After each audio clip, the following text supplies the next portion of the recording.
अधा नहेणु राज्य में असंभाल हेलाणी ताती। गतकाली पारद 40 डिग्री पार होइथिबा बेले आजिठु 4 दिन पई जारी होइछि हीट वेव रो सतर्कता। उपकूलरु उपांत सबुठी ताती ततौथिबा बेले आजिठु जटिल हेब पश्चिम ओडिशार स्थिति। होली रे भी अनुभव हेब टाई टाई खरा।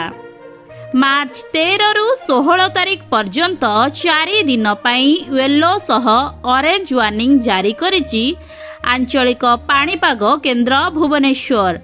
आजि पाई बलांगीर, बौद्ध, संबलपुर और झारसुगुड़ा सह आभ्यंतरीण ओडिशार 4टी जिल्ला पाई येलो सतर्कता जारी करिछि विभाग। सेहीपरि 14 तारिख पाई सुंदरगढ़, झारसुगुड़ा, संबलपुर, बौद्ध, बलांगीर और अनुगुल को येलो वार्निंग जारी मध्य करा जायछि। 15 तारिख रे प्रबल खरा नहीं 5 जिला यथा सुंदरगढ़, सोनपुर, अनुगुल, बरगढ़ और मयूरभंज को येलो वार्निंग जारी मध्य करा जायछि। 16 तारिख रे झारसुगुड़ा और संबलपुर पई ऑरेंज वार्निंग जारी होइछि। गतकाली बौद्ध जिलार तापमात्रा 40.5 डिग्री रेकर्ड होइथिला।